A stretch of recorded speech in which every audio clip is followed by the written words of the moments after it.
After a year on the road, I thought I'd get tired of traveling.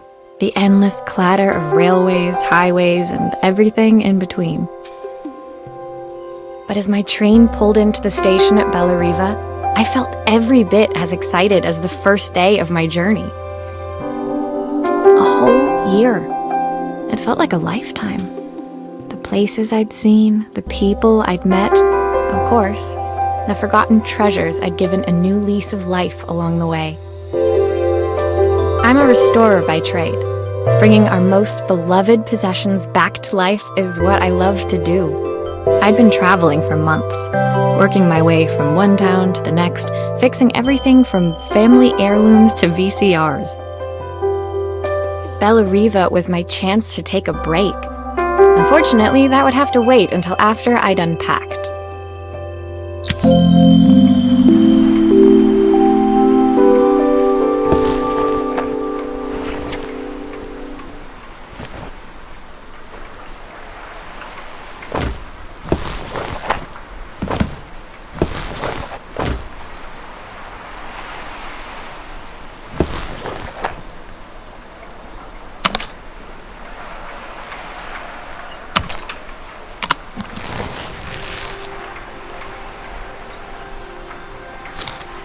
Who doesn't love a scrunchie? Practical and stylish. I picked up these sunglasses on my last stop. Hopefully I'm cool enough to pull them off.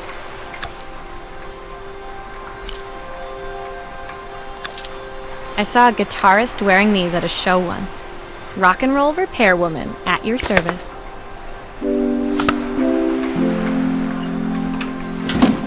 The tools of my trade. No hope of restoring things without these. My parents took this after I made my first repair. Seems like a lifetime ago.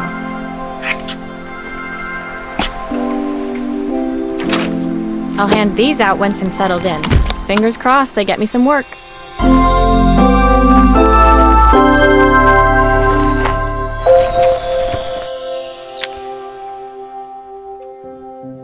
Finally, I'd made it to Bellariva.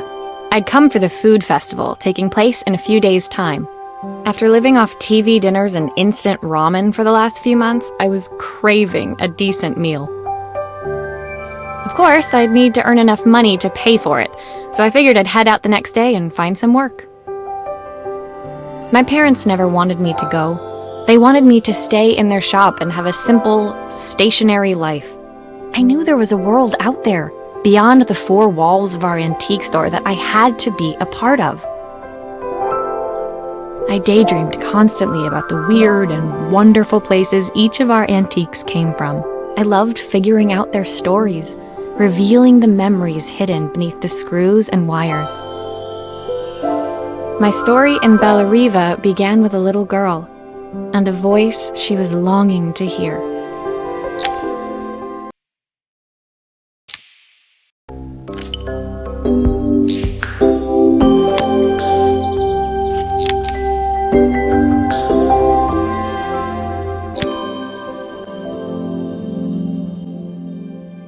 It was my first morning in Bellariva, and I couldn't wait to leave my hotel and explore.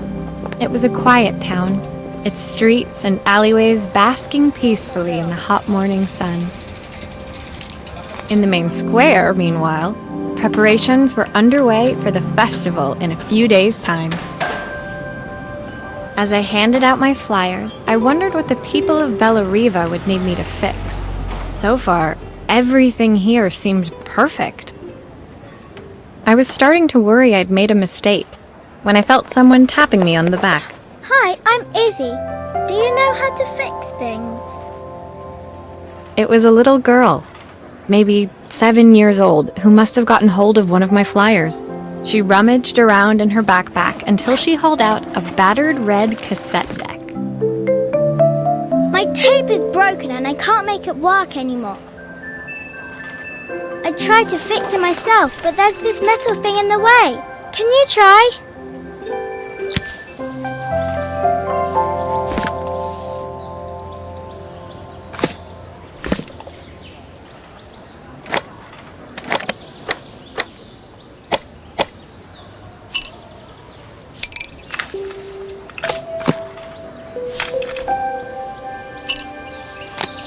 Why did you do that?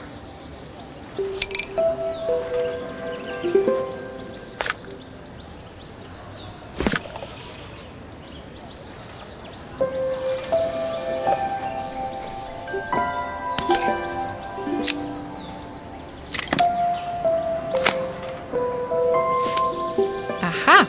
Those batteries look like they need replacing. Luckily, I have some spares.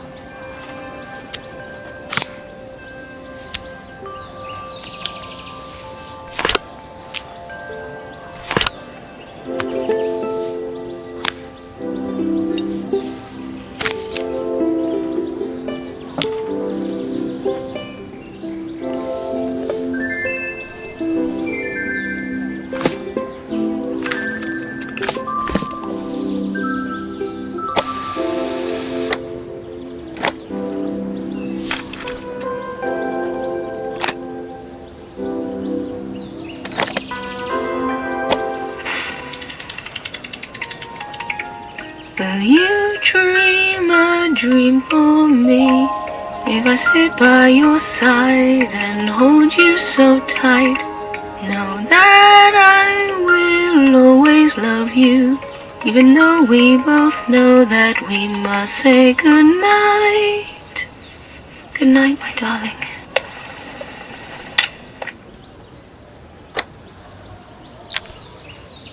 When it finished, Izzy picked up the tape deck and tucked it carefully into her backpack. Thanks, Maria. You're the best person at fixing things ever. No problem. Who was that singing? They're very good. It's my mum. She's not here anymore. Izzy trailed off. It was the kind of silence a cassette tape would never be enough to fill. When Izzy's friends called for her, she dug deep into her pockets, looking for something to pay me with. Eventually, she produced a grand total of a stick of gum, 3 mismatched buttons, and a yo-yo. I usually preferred a check, but Izzy looked so serious, I wrote out a full receipt. She seemed like a happy kid, but beneath it all, part of her life had been shattered. A part I wouldn't be able to fix.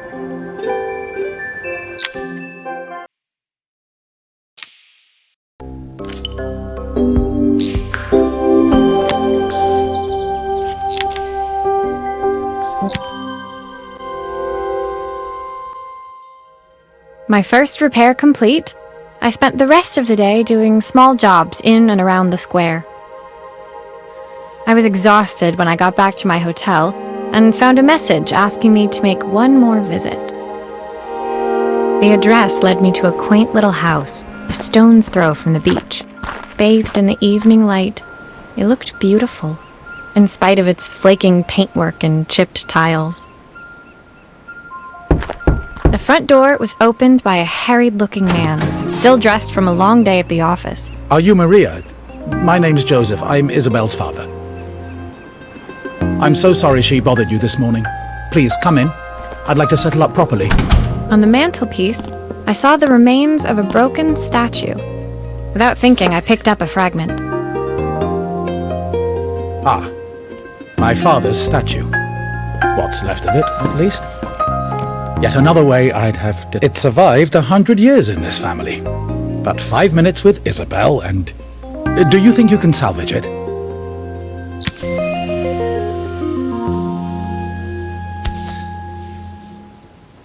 Will you be able to see the glue afterwards? I don't want people seeing the cracks.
Sometimes I think my daughter should come with a warning label.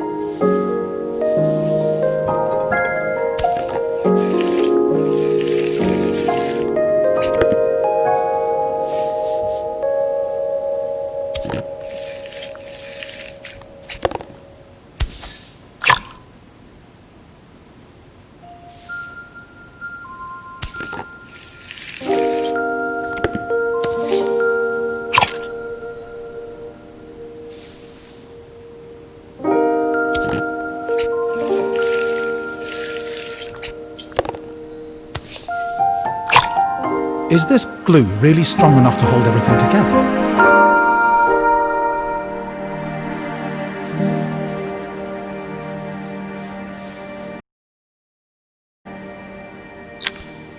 Thank you, Maria.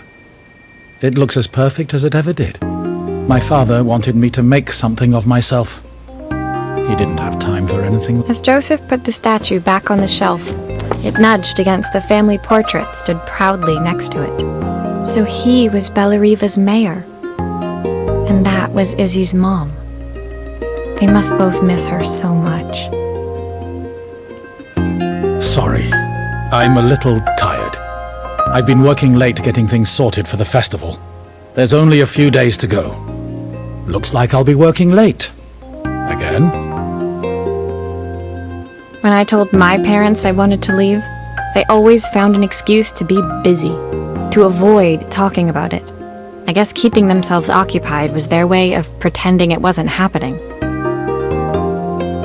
Joseph's work must have been taking up so much of his time. But maybe that was what he wanted. I just hoped he was finding enough time for Izzy, too.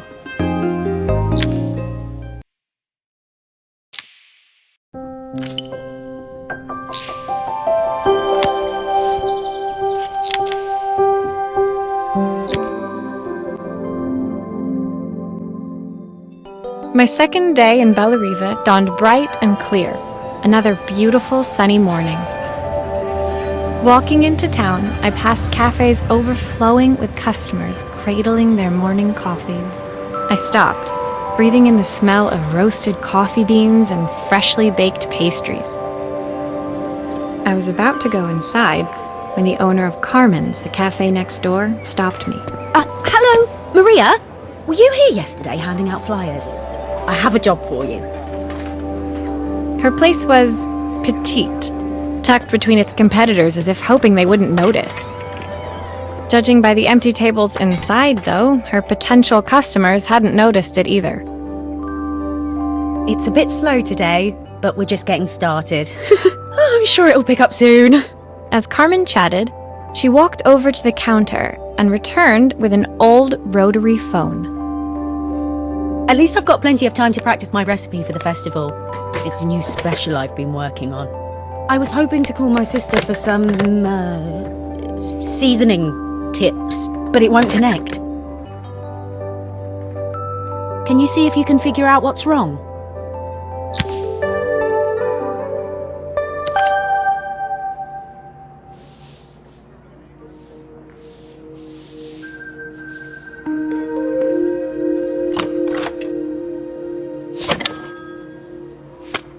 You can fix it, can't you? I can't afford to replace it. Obviously, we'd normally be much busier than this.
Looks like this new circuit board is all hooked up.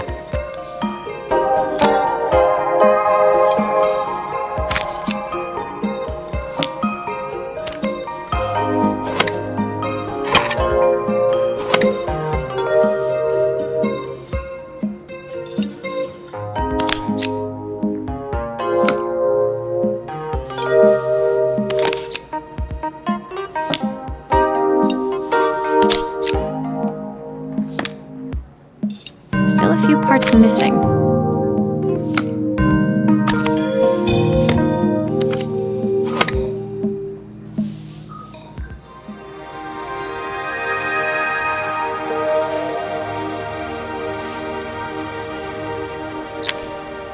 When I handed the phone back to Carmen, she seemed almost reluctant to take it from me. So it's all working now, is it? I don't have to leave it to dry or let it cool down? Nope, it's ready to go. It'll be ringing off the hook in no time. That's if I can pay my phone bill anyway. And the rent and the suppliers. Anyway, take a seat and I'll be right with you. Your coffee's on the house. I sat at one of the empty tables, while at the counter, Carmen had started dialing the phone. Hello? How's my favourite sister doing today? As she talked, Carmen became more and more tense. This didn't seem like a call for some cooking advice. I know I still owe you from last time, but I can't afford to take part in the festival if I don't pay. I could almost feel the eye roll at the other end of the line. You don't need to be here, though. Can't you just put the check in the post? When the call ended, Carmen brought me my coffee, her hands trembling. Sorry about that. My sister's decided to fly in for a visit. Oh God, I have to get ready. Actually, I might have another job for you. Can you come by tomorrow?